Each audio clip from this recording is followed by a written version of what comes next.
All right, another day, another letter. These are the day of our lives. Like sand through an hourglass.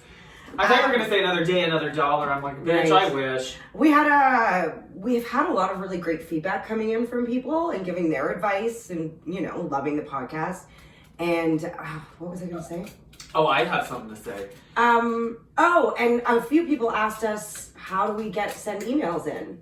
Oh. And I was like, well, one, you can send them over to Facebook Messenger or on our Instagram. So I said DM us there. Anywhere, really. But Jesse and Jenna's Messy Podcast at gmail.com. You have to pick the Chihuahua up. He doesn't want me. He wants you. Auntie Jenna. But I'm so jealous. BRB. You know what I was going to say? And I love that we're getting more emails now. Love it, love it. But some of them are a little bit... We can't use them. You know what I mean? Like, it's a bit... Some of them we can't use partially due to your age as well. Well, that. Nobody under 18 should be listening to this podcast. We don't want kids. We don't like kids. We don't want them listening. Speak for yourself, I love kids. Okay, but they still shouldn't listen to this podcast. No. Or email us. Right, exactly. Exactly. Okay, so which one did you choose today? Okay. Hey, Jesse and Jenna. I just got engaged to an incredible man, and I'm so happy. However, with every upcoming wedding, there's always some family drama. Oh, fuck. Yeah.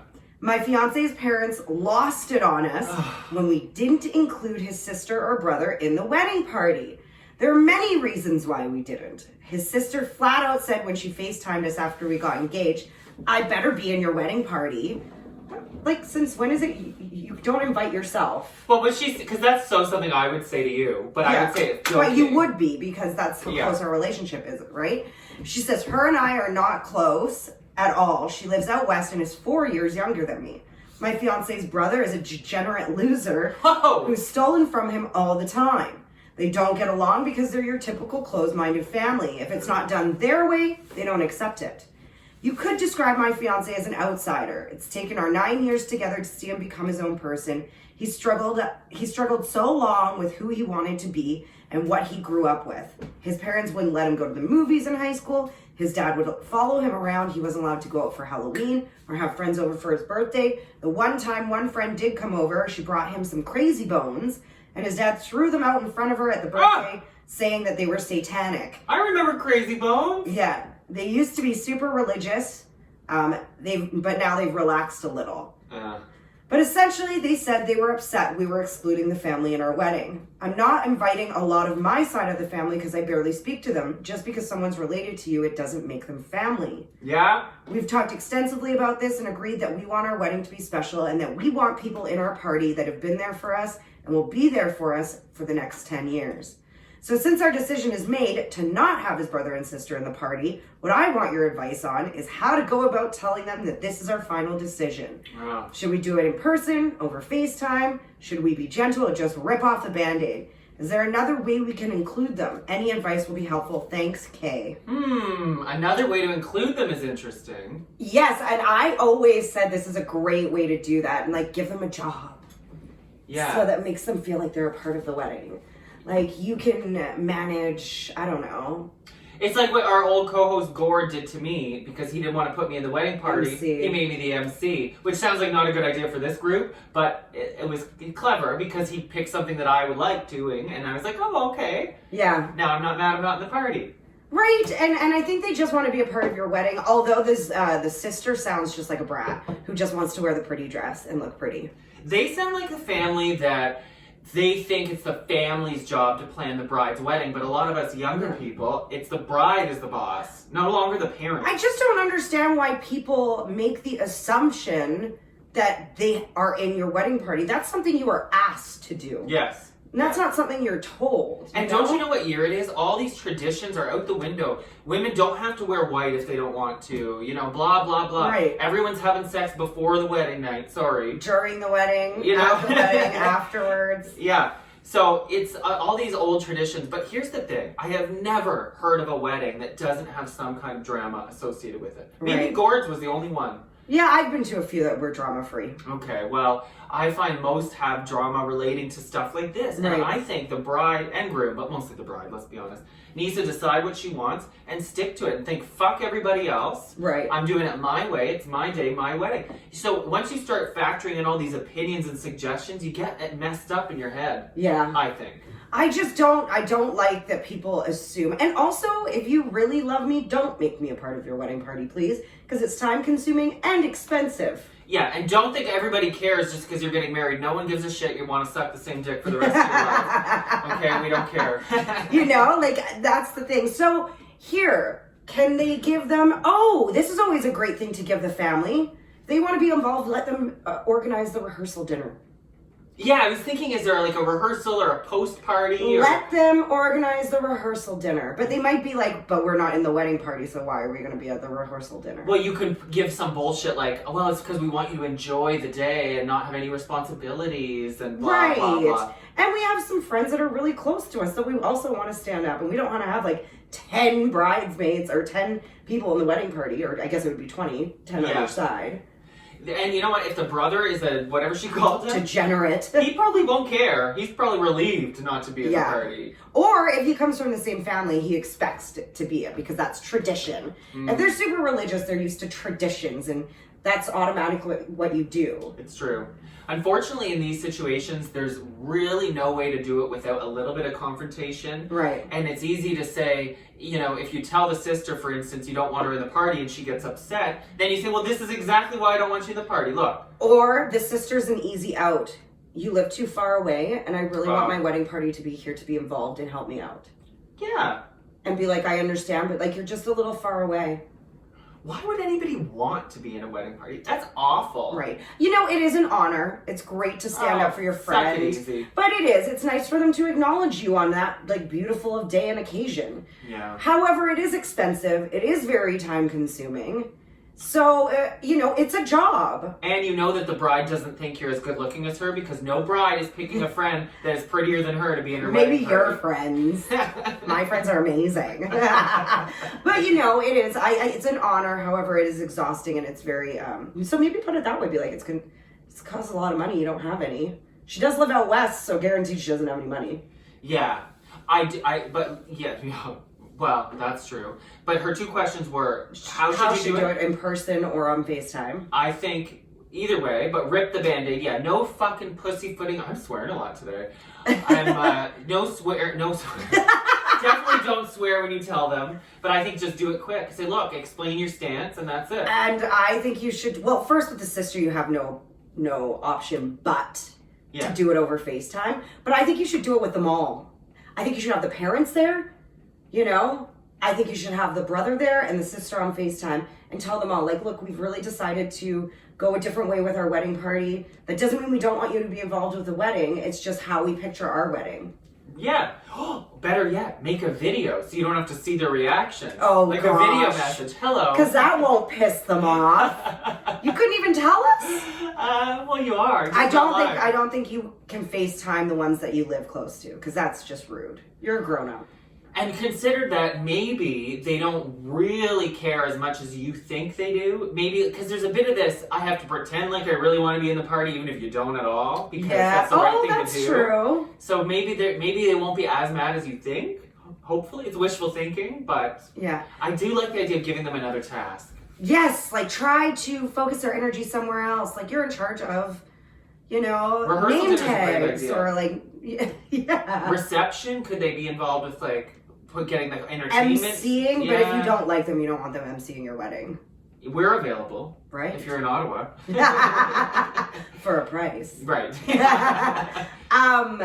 But yeah, what would be a good job to give someone? I thought rehearsal dinner is a great job. That is the best one I can think of. Can you please organize a rehearsal dinner? Or take the load off of your bridal party and have them organize the bachelorette.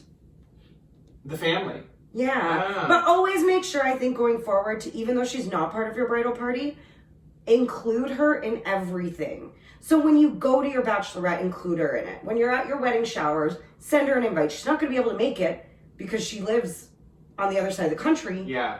But the more you make her feel like, oh, I really want you here, even though you don't. Yeah. That might ease some of the tension.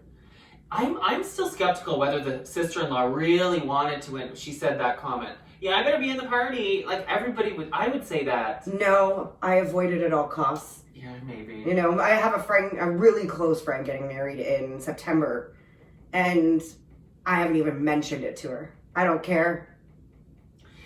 Now you just made me think of something, though, because if I'm going to get to go to the bachelorette party anyways. It's not like I need to be part of your wedding party. But is there ever going to be a point where you're like, yeah, why didn't you ask me? No, because I know out of our crew, I'm just not as, I haven't known her for as long as some of the other girls. You're probably prettier than her, that's why. No, yeah. And there's also, you know, within every close group of friends, there's friends that are closer.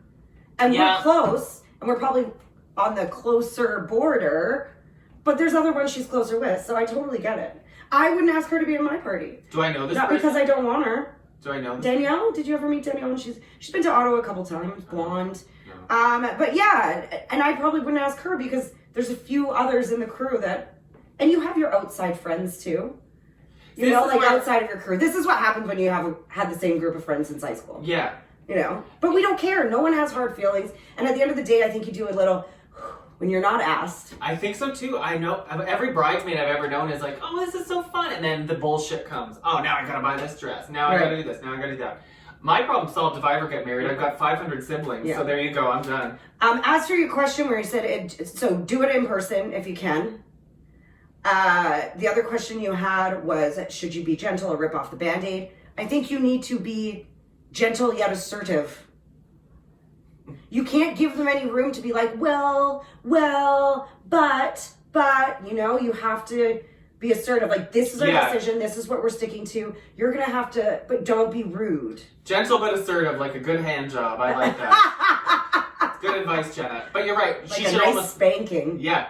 She should almost start with, we've made our decision, you know, like, like don't waver. You know, we thank you for spending the time to like sit down with us. Like, we've made our decision and we just want to fill you in and let you know that like you're still very valued and we still want you to be a huge part of this wedding. However, when it comes to our wedding parties, we've just decided to go with some really close friends of ours. And that is a good excuse. I know it's true, but what I'm saying is you're all using friends. Like, on both sides, they're using friends, not family. Right. It'd be different if he was using all family and she didn't want any. You know what I mean? But they're all just doing friends. It's fine. I don't know if you have any other relatives in your bridal party, though, because cousins, it could get messy, too. Oh, yeah? Right? Well, if you ask your cousin, but not your sister-in-law, like... Yeah. That might be a little testy. Better to exclude your sister-in-law than your actual sister. That would be maybe another story. Yeah, that's the thing. She's not even your sister. Yeah, what is she getting so pissed off about? But I know, because the poor husband, you don't want him to have to be in the middle now where all of a sudden his family hates the bride because she didn't include the sister. Right. That would be awful. We've got one eye on these chihuahuas. I know. They're in trouble. I love them, though. I think he's just going to nest. Yeah. So be gentle, yet assertive like a hand job. A good hand job. A good hand job. And I'm going to keep, I'm always going to remember that. But is any hand job really that good?